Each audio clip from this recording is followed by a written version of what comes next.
बिस्मिल्लाहिर्रहमानिर्रहीम अस्सलामुअलैकुम। बेटे, आज का जो हमारा टॉपिक है वो है फंडामेंटल ऑफ फोर्सेस। अब फंडामेंटल ऑफ फोर्सेस क्या होता है, आज हम ये रीड करेंगे। लास्ट लेक्चर में हमने रीड किया था फंडामेंटल ऑफ फोर्सेस से पिछला जो हमारा टॉपिक था वो था नॉन कॉन्टैक्ट ऑफ फोर्सेस। मतलब ऐसी फोर्सेस जो बिना कॉन्टैक्ट के प्रोड्यूस होती हैं, वो वाली उन फोर्सेस को हमने रीड किया था।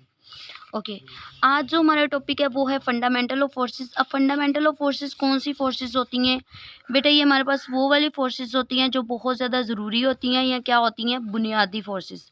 अब ये जो बुनियादी फोर्सेस है जो हमारी लाइफ पे कुछ ना कुछ इनकी डिपेंडेंस होती है, वो जो है हमारे पास 4 टाइप्स की हैं। सबसे पहले हमारे पास क्या, ग्रेविटेशनल फोर्स, देन हमारे पास क्या, इलेक्ट्रोमैग्नेटिक फोर्स, देन हमारे पास स्ट्रॉन्ग न्यूक्लियर फोर्स और वीक।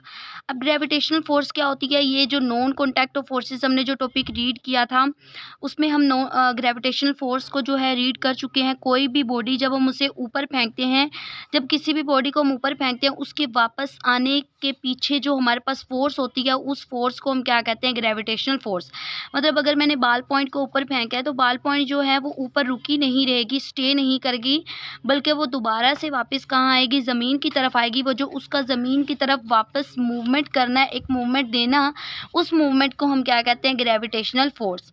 उसी तरह an apple falling down from a tree, जब एक सेब जो है वो ऊपर से नीचे गिरता है, एक दरख्त से नीचे गिरता है, वो किसकी एग्जाम्पल है, ग्रेविटेशनल फोर्स। मतलब कोई भी बॉडी जो ऊपर से नीचे आती है, मतलब ऊपर से उसके नीचे आने में जो पीछे रीज़न होती है, कौन सी फोर्स उसे ऊपर से नीचे खींच कर लेकर आती है, वो हमारे पास क्या है, ग्रेविटेशनल फोर्स। अब बेटा हमारे पास ग्रेविटेशनल फोर्स कौन सी फोर्स होती है? ग्रेविटेशनल फोर्स हमारे पास लॉन्ग रेंज फोर्स होती है, मतलब देर तक रहती है। बॉडी को जितना मर्जी ऊपर फेंक दें, बॉडी ने वापस ज़मीन की तरफ ही आना है।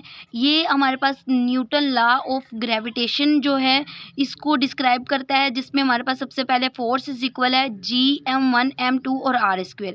अब इसमें फोर्स हमारे पास क्या है कि जब हमने किसी बॉडी को ऊपर फेंका, हमने उस पर क्या लगाई, फोर्स। ग्रेविटेशनल कांस्टेंट के लिए हम G यूज़ करेंगे, जो हमारे पास क्या है, कांस्टेंट है, मास m और मास m2। मतलब जब उसको हमने ऊपर फेंका तो उसका मास m1 था, जब वो नीचे आया m2, और जो उसने ऊपर से नीचे तक एक डिस्टेंस कवर किया, उस डिस्टेंस को हम क्या कहते हैं, ग्रेविटेशनल फोर्स। अब इसकी वैल्यू हमारे पास क्या होगी, 6.67 मल्टीप्लाई बाय 10⁻⁻11 न्यूटन मीटर पर स्क्वायर किलोग्राम पर माइनस स्क्वायर। ओके, नेक्स्ट हमारे पास क्या है, इलेक्ट्रोमैग्नेटिक फोर्स। अब इलेक्ट्रोमैग्नेटिक फोर्स हमारे पास क्या होती हैं, ओके, नेक्स्ट हमारे पास क्या, इलेक्ट्रोमैग्नेटिक फोर्स। मतलब दो चीज़ों के दरमियान में जो अट्रैक्शन होती है, दो मैग्नेट्स के दरमियान में अट्रैक्शन, एक हमारे पास वायर हो सकती है जिसको हम क्या कहते हैं बेटा, जिसको हम टेम्परेरी मैग्नेट कहते हैं। मतलब अगर उसके पास मैग्नेट ना हो तो वो उसको अट्रैक्ट नहीं करेगी। तो दो हमारे पास चार्जेस के दरमियान की अट्रैक्शन, एक पॉजिटिव और एक नेगेटिव।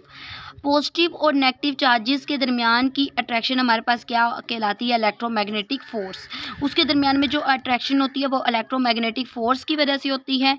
ओके, अब नेक्स्ट हमारे पास क्या, interaction between electrically charge particle. जो इलेक्ट्रिकली चार्ज पार्टिकल्स होते हैं, जो पॉजिटिव और नेगेटिव वाले चार्जेस हैं, इनके दरमियान में कोई अट्रैक्शन है, अट्रैक्शन की वजह से जो फोर्स प्रोड्यूस होती है उस फोर्स को हम क्या कहेंगे, इलेक्ट्रोमैग्नेटिक फोर्स। उस फोर्स को हम क्या कहेंगे, इलेक्ट्रोमैग्नेटिक फोर्स। अब ये वाली फोर्स हमारे पास क्या होती है, ये भी लॉन्ग रेंज फोर्स होती है, ठीक है, चार्जेस को अट्रैक्ट करती है, सेम चार्जेस एक दूसरे को रिपेल कर रहे होते हैं। अब ये स्ट्रोंगर देन अदर फोर्सेस, ये जो दूसरी बाकी की सारी फोर्सेस होती हैं इलेक्ट्रोमैग्नेटिक, इलेक्ट्रिसिटी और मैग्नेट के अट्रैक्शन की जो फोर्स होती है वो बाकी फोर्सेस की निस्बत क्या होती है बेटा, बहुत ज़्यादा स्ट्रोंग होती है। नेक्स्ट हमारे पास क्या, स्ट्रॉन्ग न्यूक्लियर फोर्स। अब स्ट्रॉन्ग न्यूक्लियर फोर्स क्या होती है, जो हमारे पास एटम के अंदर हमारे पास क्या प्रेजेंट होती है, एक एटम है, एटम बिल्कुल छोटा होता है, मैंने तो थोड़ा बड़ा बनाया है। एटम के अंदर हमारे पास क्या प्रेजेंट होता है, न्यूक्लियस। अब ये जो एटम जो है उसने न्यूक्लियस को होल्ड किया हुआ है, इन दोनों के दरमियान में जो फोर्स होगी वो हमारे पास क्या होगी, strong nuclear force. It holds the atomic nuclei, ये क्या करती है, एटम के न्यूक्लियाई को होल्ड करके रखती है। वो जो होल्ड करके रखना है एटम के न्यूक्लियस को, अपने कंट्रोल में रखना, टुगेदर बाय बाइंडिंग, उसको जोड़ कर रखना, हमारे पास क्या कहलाएगा, स्ट्रॉन्ग न्यूक्लियर फोर्स। क्योंकि आपको पता है हमारे पास न्यूक्लियस के अंदर क्या होता है, एटम के अंदर क्या प्रेजेंट होता है, न्यूक्लियस में प्रोटॉन और न्यूट्रॉन और साइडों पे उसके क्या चीज़ रिवॉल्व करती है, इलेक्ट्रॉन्स। तो उस चीज़ को ये हमारे पास क्या होती है, शॉर्ट रेंज फोर्स होती है। ये MCQs आता है, इसका ऑर्डर हमारे पास क्या होगा, 10⁻⁻14 मीटर।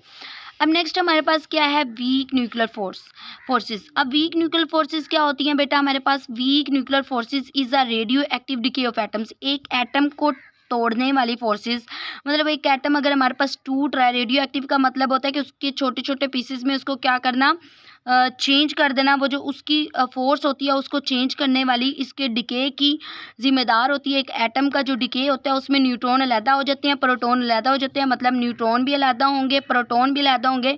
वो वाली फोर्सेस हमारे पास क्या होती हैं, वीक न्यूक्लियर फोर्सेस होती हैं। और ये स्ट्रॉन्गर देन किससे होती हैं, ग्रेविटेशनल फोर्स से होती हैं। और इसका ऑर्डर हमारे पास क्या होगा, 10⁻⁻17 मीटर। अब इसको हम क्या कहते हैं, ये इसका ऑर्डर है, या इसका हमारे पास क्या आ सकता है, MCQs। It is a short range forces. अब ये बेसिकली इसका जो था आज छोटा सा टॉपिक था, उम्मीद करती हूँ आपको समझ आ गया होगा। इसमें हमने क्या करना है, आपके पास ये पूछा भी जा सकता है, what is fundamental of forces. आपने लिखना है, there are 4 types of fundamental forces. उसमें सबसे पहले आपने उनके नेम्स राइट करना है। वो नेम्स हमारे पास क्या होंगे बेटा, वो नेम्स हमारे पास होंगे gravitational force, electromagnetic force, strong nuclear forces और वीक न्यूक्लियर फोर्सेस। फिर आपने इन सबको डिस्क्राइब करना है। और आपसे अलहदा में भी पूछा जा सकता है, व्हाट इज़ ग्रेविटेशनल फोर्स पूछा जा सकता है, इलेक्ट्रोमैग्नेटिक फोर्स के बारे में पूछा जा सकता है, स्ट्रॉन्ग न्यूक्लियर फोर्स के बारे में पूछा जा सकता है, वीक न्यूक्लियर फोर्स के बारे में पूछा जा सकता है। मतलब अलहदा आपसे क्वेश्चन किए जा सकते हैं। उम्मीद करती हूँ कि आज का टॉपिक आपको अच्छे से क्लियर हो गया होगा। Thanks for watching my video. जज़ाकिल्लाह। अल्लाह हाफिज़, फ़ी ईमानिल्लाह।